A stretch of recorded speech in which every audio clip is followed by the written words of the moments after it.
रामकृष्ण हरी माऊली. स्वागत आहे आपले सर्वांचे माझ्या चॅनलमध्ये. आज मी तुम्हाला खूप सुंदर अशी पैठणी ब्लाऊज डिझाईन दाखवणार आहे. हे बघा, आपली ब्लाऊजची उंची मी 15.5 घेतलेली आहे. शोल्डर 5.5 आहे, मुंडा 5.5 व घडी मी इथं 11.5ची घेतलेली आहे. ब्लाऊज डिझाईन खूप सुंदर अशी तयार होणार आहे आजच्या आपल्या ह्या ब्लाऊजची. त्यासाठी तुम्ही व्हिडिओ पूर्ण शेवटपर्यंत स्किप न करता बघा, म्हणजे तुम्हाला कळेल की आपण डिझाईन कशा पद्धतीने बनवलेली आहे. खूप सुंदर अशी आज आपण ही डिझाईन बनवून घेणार आहेत. तर आपल्याला डिझाईन अशी बऱ्याच प्रकारची बनवता येते. कॅनव्हसवर आपण कसं कट करायचा गळा, आता मी ते इथं तुम्हाला गळ्याची मार्किंग करून दाखवत आहे. पण मेन जो गळा आहे, जो गळ्याचा आकार मी बनवणार आहे तो मी कॅनव्हसवरच तयार करून घेणार आहे. इथं आपण बॅक साईडचं कुठलंच पार्ट कट करून घेणार नाही आहे. जसंचे तसं आपण इथं राहू देणार आहे. व आपण आता त्याला मी तुम्हाला दाखवतेच की आपण पुढे त्याला कसं फोल्ड करून घेणार आहे. तर हे बघा, अशा पद्धतीने माझा आकार देऊन झाला. व आता आपण खालून अशी टिप मारून त्याला स्टिचिंग करून घेऊ. पहिल्यांदाच जर माझा व्हिडिओ बघत असताना चॅनलला अजून सबस्क्राईब केलेलं नसेल तर चॅनलला सबस्क्राईब करा, सोबतच बेल आयकॉन पण क्लिक करा. त्याच्याने तुम्हाला माझे रोजचे जे व्हिडिओ असतील त्याची सूचना तुम्हाला मिळत जाईल व तुम्हाला छान छान डिझाईन अशा बघायला मिळतील. डिझाईन आवडल्यास व्हिडिओला लाईक करा, शेअर करा व कमेंट करा. कमेंटने मला नक्की कळवा की तुम्हाला माझी डिझाईन कशी वाटली.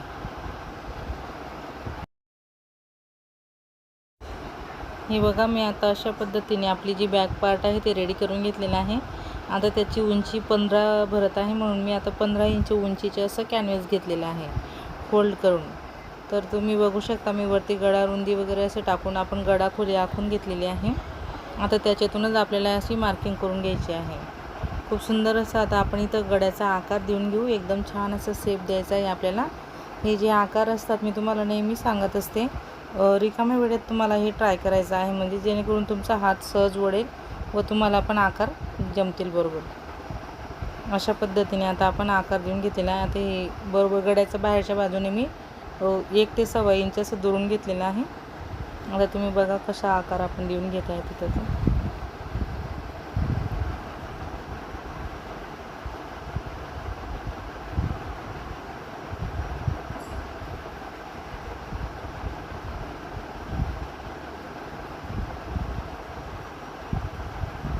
हे बघा, आता आपण अशा पद्धतीने एकदम छान असं शेप देऊन घेणार आहेत गळ्याला. व आतमधला जो ठसा निघणार आहे तो मी इथं म्हणजे कट करणार नाही आहे. तुम्ही पूर्ण ब्लाऊज पूर्ण तयार होईल तोपर्यंत शेवटपर्यंत व्हिडिओ बघा, म्हणजे तुम्हाला बरोबर कळेल. डिझाईन खूप सुंदर अशी तयार होणार आहे. एकदम फिनिशिंगमध्ये आपण आजची ही डिझाईन बनवून घेणार आहे. खूप सुंदर अशी फिनिशिंग येणार आहे, कारण हे पैठणी ब्लाऊजांचे जे कापड असतात त्यांचे खूप दोरे धागे निघतात व खूप महाग पण असतात. तर त्याच्यामुळे कसं आपल्याला डिझाईन खूप सुंदर अशी करायची असते की जेणेकरून साडीसोबत ब्लाऊज पण टिकून राहील व आपली जी डिझाईन आहे ती पण जशीची तशी राहील, असे दोरे धागे निघणार नाही त्याचे. हे बघा, अशा पद्धतीने मी आता उंचीच्या लेवलने त्याला कट करून घेत आहे. व फक्त बाहेरची जी बाजू आहे, बाहेरून जो आपण आकार देऊन घेतलेला आहे तोच मी इथं कट करून घेणार आहे. आतला मी कुठलाच आकार कट करणार नाही आहे. व त्याला मी आपलं जो साडीचा कापड आपण कॉन्ट्रास्टमध्ये काढलेला आहे त्याच्यावर मी याला चिपकून घेणार आहे. प्रेसने आता आपलं हे जे कॅनव्हस आहे ते इस्त्री केल्याने चिपकून जातं, म्हणून आपल्याला केव्हा पण डिझाईन बनवताना हेच कॅनव्हस यूज करायचे असतं. याच्याने आपली जी डिझाईन असतात त्याला खूप सुंदर असा लुक येतो. बघा, आता दुसऱ्या बाजूने पण मी जो आपला गळा आहे गळ्याची मार्किंग करून घेत आहे, कारण मी आतला जो गळा आहे तो कट करत नाही आहे. आपण त्याला जसंच्या तसं चिपकवून घेणार आहे, म्हणून मला आकार बरोबर दिसायला हवा दोघं बाजूंनी. त्यासाठी आपण दोघं बाजूंनी मार्किंग करून घ्यायची अशी. आता आपण त्या मार्किंगवरच अशी टीप टाकून घेणार आहे. हे बघा, आता आपण ह्या कपड्यावर त्याला असं चिपकवून घेतला. आपलं ते 2 पार्टमध्ये होणारच आहे बॅक पार्ट, म्हणून मी मधून स्टिचिंग केलेलं नाही आहे. त्याला बरोबर असं व्यवस्थित घेतलेलं आहे. आता हे जे आपले कोणे आहेत तिथं कट लावून द्यायचे आहेत कैचीने. व आता जेवढं आपलं 1.5 इंच दुरून मी कापून घेतलेलं आहे कापड ते आपल्याला तिथं वाढून घ्यायचं आहे, कारण ते वाढल्याने कसं आपले जे दोरे धागे निघतात ते निघणार नाही. खूप सुंदर अशी आपल्या डिझाईनला फिनिशिंग येणार आहे. हे बघा, अशा पद्धतीने आता आपण हे दोघं बाजूने फोल्ड.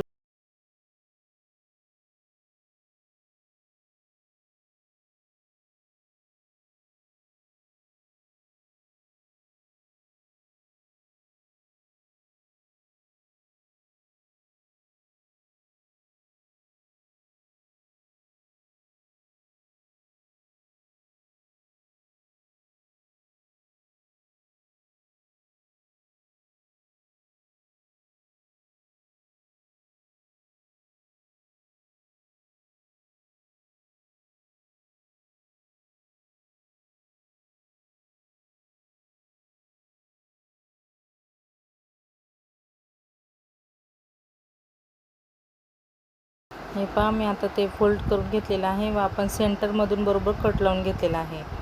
आता आपण बॅक पार्टला पण सेंटरला कट लावून घ्यायचा आहे.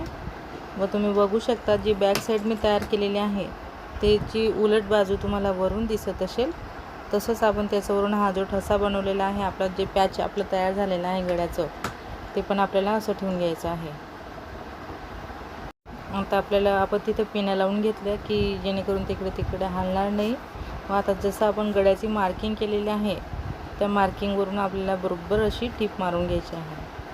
व्यवस्थित जेवढं आपलं महत्त्व आपल्या गळ्याच्या आकाराला आहे, तेवढ्याच आकाराने आपल्याला शिलाई पण करता यायला हवी, याची काळजी घ्यायची. हळूहळू मशीन चालवायची, घाई नाही करायची जास्त, कारण कसं आपलं डिझाईन खूप मेहनतीने आपण बनवलेली असते. म्हणून खूप असं सावकाशपणे असं मस्त एकदम छान अशी टीप मारायची. आकार जेवढा महत्त्वाचा असतो तेवढाच आपल्याला महत्त्वाने म्हणजे असे फिनिशिंगमध्ये आपल्याला ते तर टीप मारायची असते. आता मी बरोबर 1/2 इंच असं सोडत त्याला कट करून घेत आहे. माझी बरोबर जी टीप आहे ती बरोबर आपलं जो मार्किंग केलेली आहे मी तिथंच आलेली आहे. अशा पद्धतीने बघा, आता आपण असं कट करून घेतलं त्याला. आता आपले हे जे गोलाकार भाग आहे तिथं आपण कट लावून घेऊ. कट लावताना काळजी घ्यायची की शिलाई कट नको व्हायला, आपली बरोबर शिलाईपर्यंत आपला कट लागायला हवा. कट लावल्यामुळे कसं आपलं जे पॅच आहे ते खूप सुंदर असं पलटवलं जातं व त्याला छान अशी फिनिशिंग येते. एकदम म्हणजे आपला जो आकार असतो तो व्यवस्थित असा येतो तिथे. हे बघा, आता मी पेनाच्या मदतीने त्याची टोप काढून घेत आहे. असं आता आपल्याला तिथं दाबटीप टाकून घ्यायची आहे. आता आपण बरोबर दाबटीप टाकून घेऊ. पूर्ण पॅच जे आहे आपलं ते त्याला असं व्यवस्थित स्टिचिंगने चिपकवून घेऊ.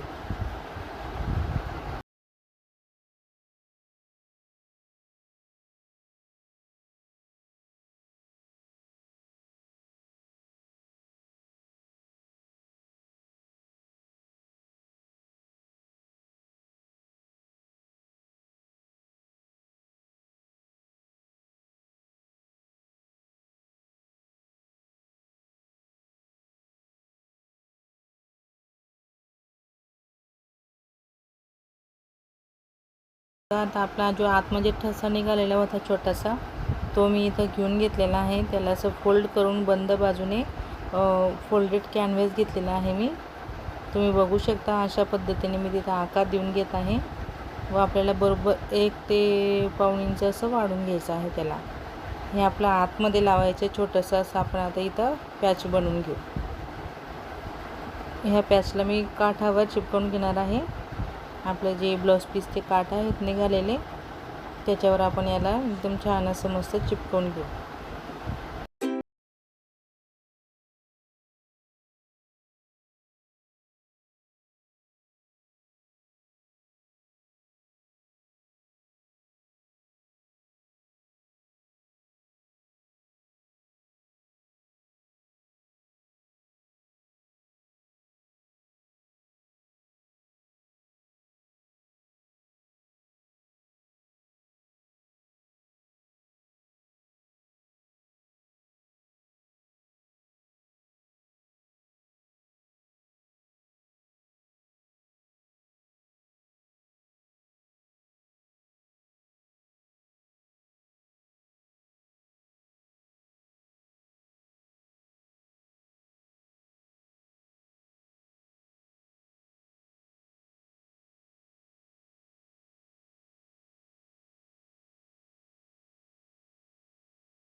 आता हे बघा आपलं पॅच एकदम सुंदर असं मस्त तयार झालेलं आहे.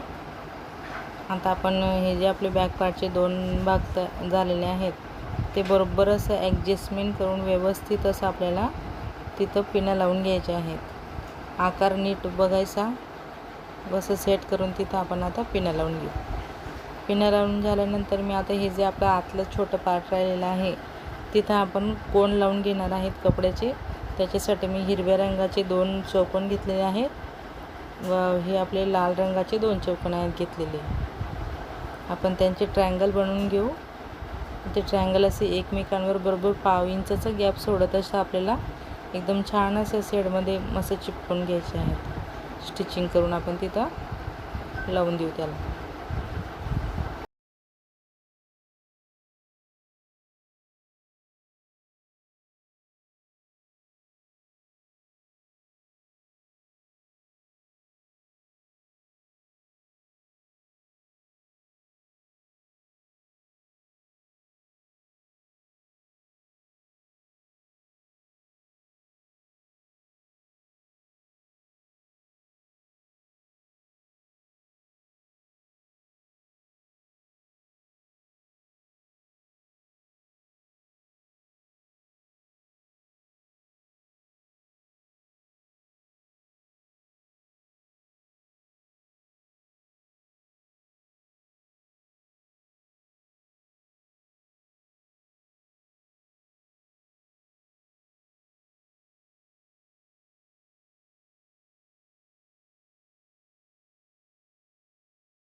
शेवटपर्यंत तुम्ही माझा व्हिडिओ बघितला त्याबद्दल तुमचे खूप खूप धन्यवाद. खूप सुंदर अशी आपली आजची ही डिझाईन तयार झालेली आहे. तर तुम्हाला डिझाईन कशी वाटली हे मला नक्की कमेंटने कळवा. डिझाईन आवडल्यास व्हिडिओला लाईक करायला विसरू नका. लाईक करा, शेअर करा व कमेंट करा. धन्यवाद.